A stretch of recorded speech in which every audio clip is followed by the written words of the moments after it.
Hey folks, this is Jake Davis with some old school wrestling for you. And tonight I'm going to be talking about WWE No Mercy 2005. Now there's no need to adjust your set. I'm just shooting in black and white for the shit fucks of it, you know what I mean? Yes, I know I'm talking about 2005, and there was plenty of black and white wrestling back in 2005.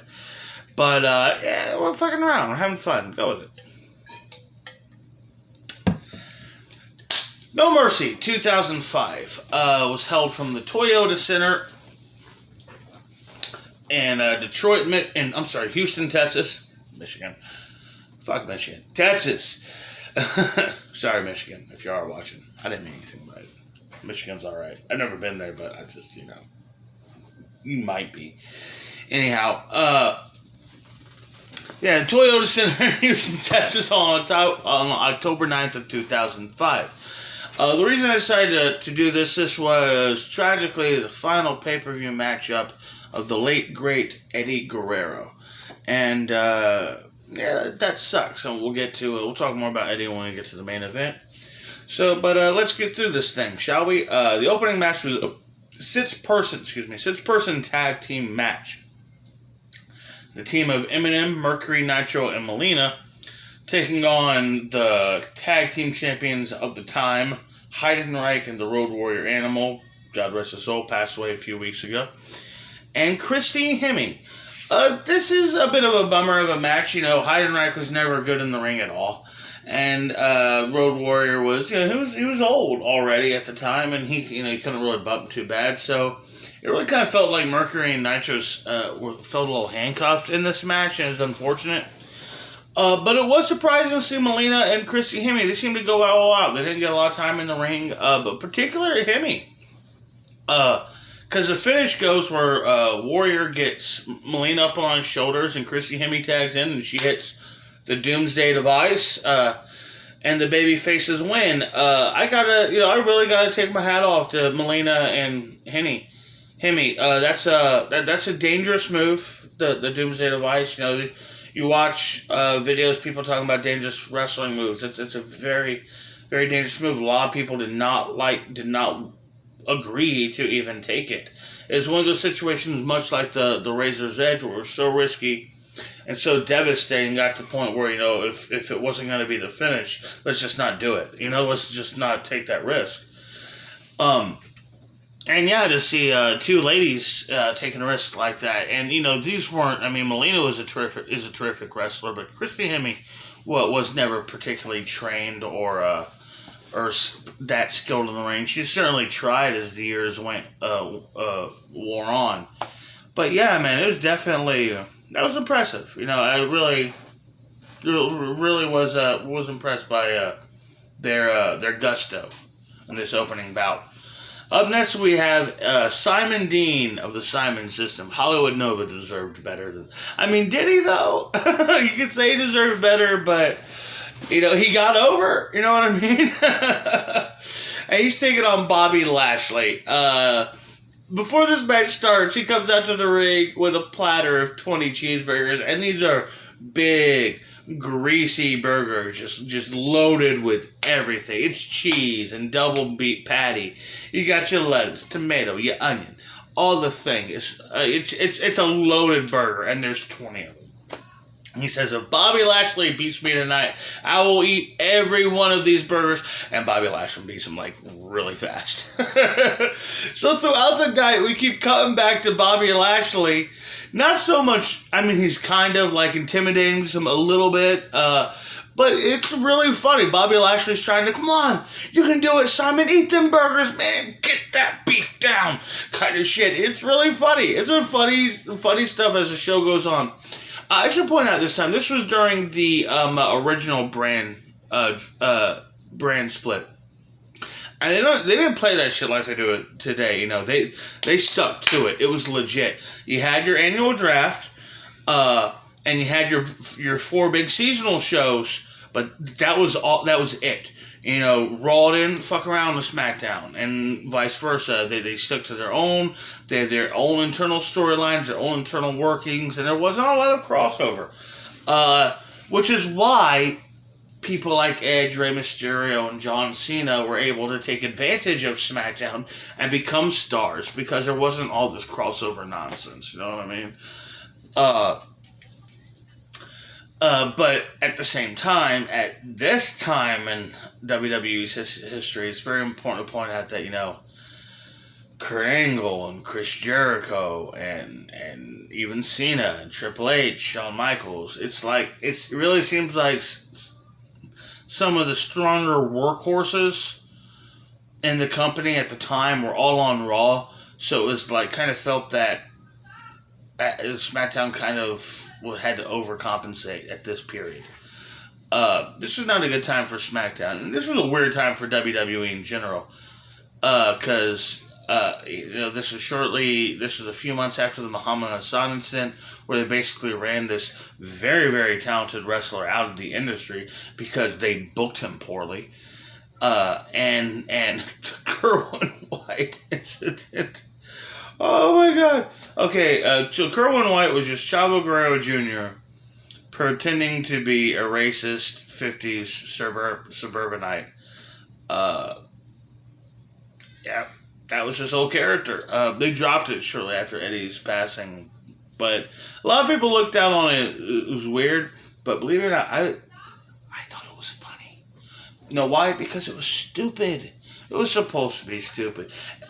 Chavo was trying to step out of Eddie's shadow. He was never really able to do that in his career, was he? So you can't take... So people actually... The fact that fans now, all these years later, shit on the one time that Chavo took a risk and tried to be his own man, I don't know. I don't agree. I just don't agree with him.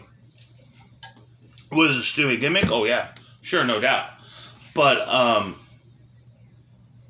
risk is risk. You got to take risk, especially in entertainment and business and stuff like that. You know what I mean? Next up is a... Oh, wow, I don't know what I was talking about, man. Next up is a Fatal 4-Way. Oh, fuck, I've been talking about it for 3 hours straight.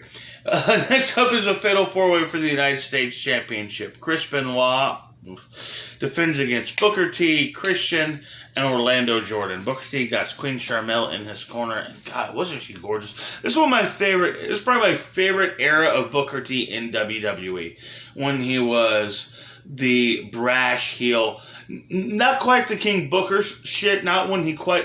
King Booker was great, but that shit when he was a heel, but he wasn't King Booker yet. He was just really arrogant and full of himself, knew he was the best wrestler on the card, on the roster kind of thing, and he had the best looking woman with him kind of situation. This is a really, really good match. These four guys really work together. Orlando Jordan, I've never really cared much for him, period, but when you're in there with three masters, like Christian, Benoit, and Booker, you're not going to look too stupid. My real problem with this match was just too short. It could have gone much, much longer, man. This match could have gone on another 10 minutes. Solid, if you ask me. The finish came with Benoit, catches Christian in a sharpshooter, gets him to tap, retains the U.S. title. Throughout the night, also, they're hyping their... Oh man, visions of my 90s shows. They're hyping their online interviews, which, what? Who cares? Kind of shit. But Sharmel's in the back talking about, Benoit's in there taking your interview. First he took your title, now he's taking your interview time. She's great. Sharmell is great during this era, man. She was terrific. She was a bitch. She was charismatic. She was sexy, captivating. Yeah, no, she was terrific. Sharmell was unappreciated from her era, absolutely. And she wasn't Queen Sharmell yet, but she's Queen Sharmell to me, and always will be. Up next is we have Mr. Kennedy. Taking on Hardcore Holly, and this was actually Kennedy's pay-per-view debut. This is a nothing match. I don't give a shit about Hardcore Holly. A lot of people have talked about, he could bounce around, he was athletic, he could do a good chop, he could do a drop kick. He sucked. Hardcore Holly sucked, He always sucked. He never had a good match. I don't care how athletic he was. Where's the good Hardcore Holly match? Where is it? Show it to me. I ain't fucking seen it. Anyhow. Fuck Bob Holly. Anyhow, he hits the Kinton bomb off the middle rope, which is insanely dangerous move. I'm so glad he eventually just stopped doing that nonsense. And Kennedy wins his pay-per-view debut. Fuck Bob Holly. Next up is the best match of the night. Rey Mysterio Jr. in a grudge match against John Bradshaw Layfield. Layfield got Jillian Hall in his corner, which she still had that growth on her face that the boogeyman eventually bit off. Look, Jillian Hall was nothing ever more than a comedy gimmick. I mean, she wasn't a wrestler. They've had way more attractive women over the years on the roster. They've had way more charismatic women over the years over the roster. I never got the appeal or the purpose of why Jillian Hall was on my TV. Be 100% honest with you. This was terrific. I mean, Bradshaw, he is the greatest horse wrestler ever. I don't give a shit. I don't care what you say. You can come at me. But he's the best ever. The only one I'll argue with you over, I'll accept arguments from, is Big Van Vader. Maybe Walter, but Vader for sure. I'll accept that one. JBL's great. I've always loved JBL. I mean, what other wrestler in all of wrestling can you believe? Just club, beat, stomp, and throw a motherfucker around like JBL can. You know what I mean? And Rey Mysterio, I've said many, many, many times over the year and a half that I've been talking about pro wrestling that he's one of my all-time favorite baby faces. This was just great. The valiant fucking Rey Mysterio, fighting, scratching, clawing, using his speed, using his intelligence, using his momentum to his advantage every step of the way. Fighting back from JBL's onslaught. Eventually, it was just too much. He hits the 619. He goes for the springboard West Coast pop, but JBL ducks under it. He lands on his feet, but by the time he turns around, JBL's already hit the ropes. Clothesline from hell. JBL wins this match. Fucking great match. But the fact of the matter is, these two never had a bad match. JBL and Ray Jr. had terrific chemistry. It's a shame the only time they ever had a match at WrestleMania was JBL's retirement, and it only went like 12 minutes. I understand. It's his retirement match. He didn't want to risk severe injury, and they wanted to play it as a bit of a comedy angle. But considering the chemistry those two guys had, and considering that entire WrestleMania only has like 2 good matches, they should have given those guys more than 12 seconds. Up next is the handicap casket match. The Undertaker taking on Cowboy Ace Bob Orton Jr. and Randy Orton, the Legend Killer. Look, I kind of feel a little bad about this being disappointed. For some reason, going into watching this, before I started the show, I knew that this show had the main event with Eddie, and I knew the show had this match. I didn't know anything else on the card. Didn't remember anything else in this card. And I was disappointed in this match, not because it was a bad match, because it's a good match, but because it's not bloody. I wanted blood, man. I wanted to see a vicious, bloody, rabid match from these 3 guys. And I had to look it up because I guess it was a couple of months later, a Hell in a Cell match that Taker and Orton had where Bob Sr., well, I guess he's still Bob Jr., but Randy's dad, bladed while, he had hepatitis C. He knew he had hepatitis C. And didn't tell anybody, and he's bleeding all over these people. Whoa. That's, you should probably go to jail for something like that, to be 100% honest with you. But, this was a good match. It's, basically, Randy uses his youth, his agility, his intelligence to, keep Taker beaten down, hold him down, keep him leveled. Anytime Taker starts to get a bit of an advantage, here comes Cowboy, with the equalizer. And by the way, Bob Orton wrestling in all denim, Long sleeve denim shirt and blue jeans. Finish comes where Cowboy's in the casket. Taker's about to chokeslam Randy over the top rope to the casket. Cowboy comes up with fire extinguisher. Orton and Taker fight back into the casket. Taker's about to chokeslam him again.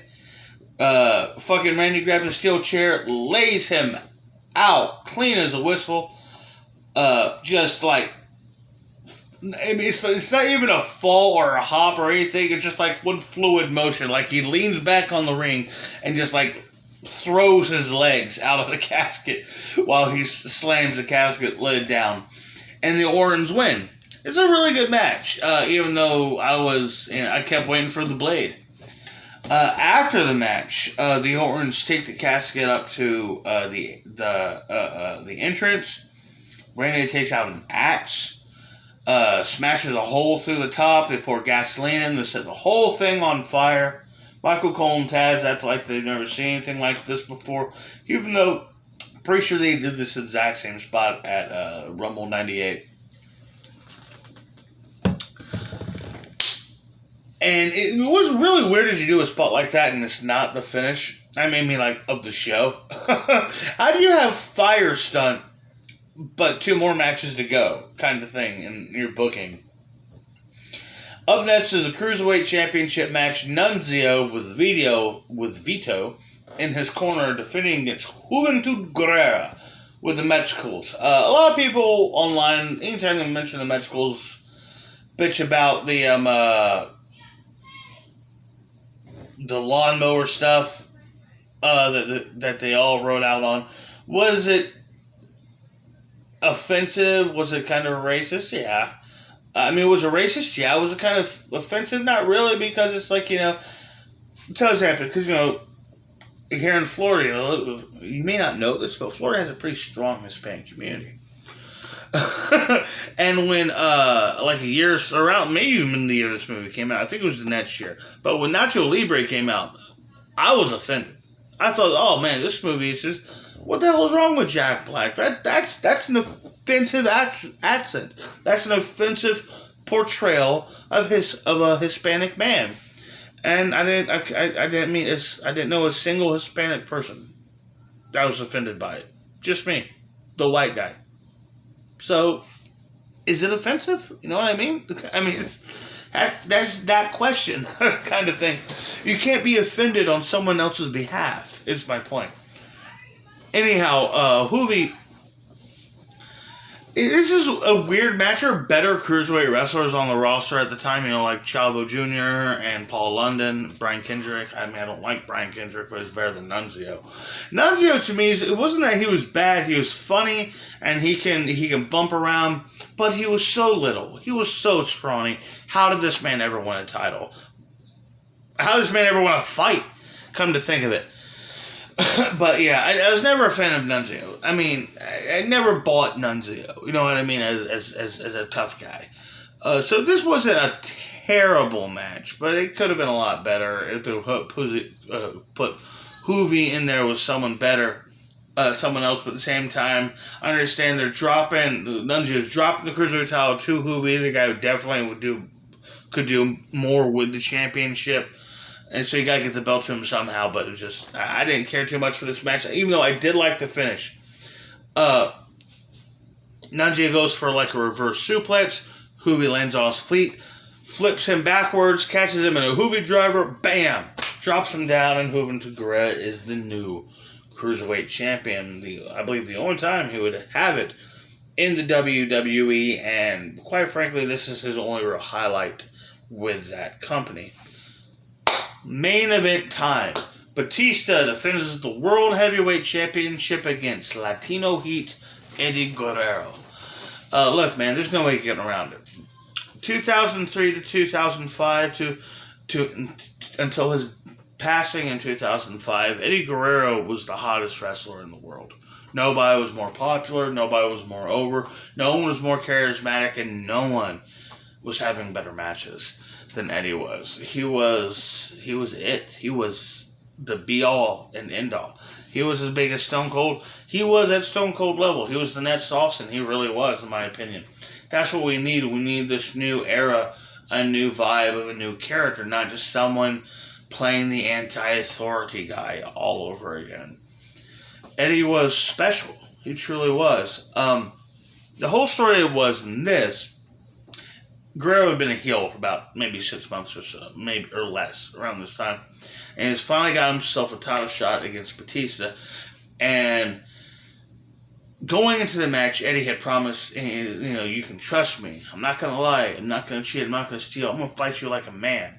I beat Brock Lesnar, and goddammit, I can beat you. And this became the story. Throughout the match, Eddie, goes for a chair, but I'm not going to do it. And Batista's playing a back injury up the whole match.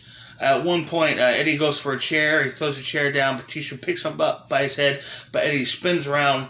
Bam! Racks him. Jaw for throat across the top rope. Goes straight to the top rope. Hits the damn top turnbuckle. Hits a frog splash across the lower back.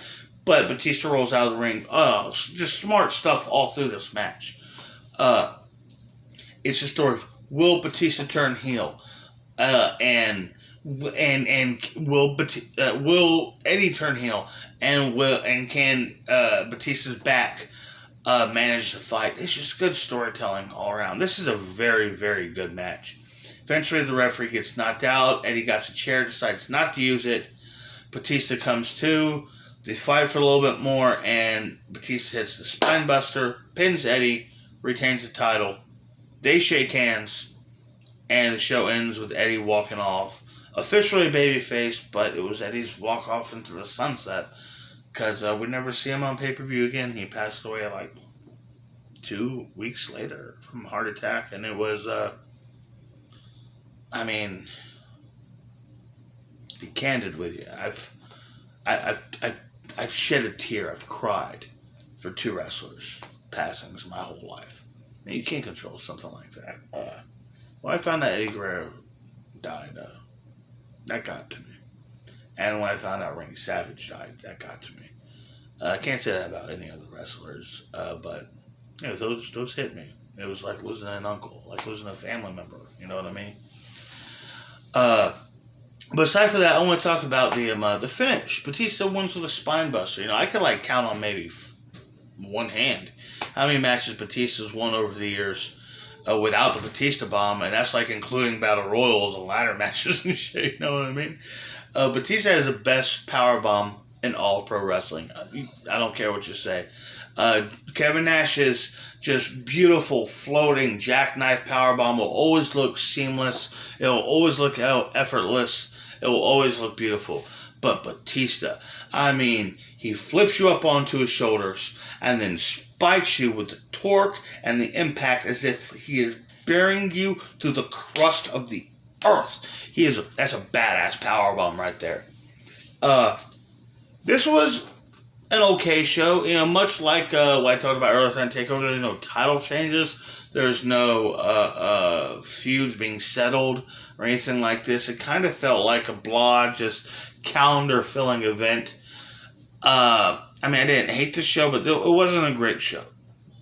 There were some great moments. Everything seemed to have at least one spectacular moment.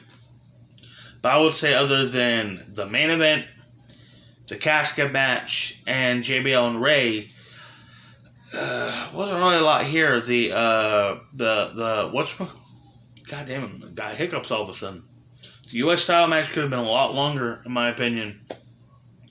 And it's just, it's kind of a middle-of-the-road show. You know what I mean? So I guess that makes it a C+, if that's such a thing. Anyhow, I hope y'all enjoyed this video. I've shot 3 videos in a row. I've been sitting here about 40 fucking minutes. I'm gonna go eat dinner. I'm Jake Davis. I'll catch you on the fly.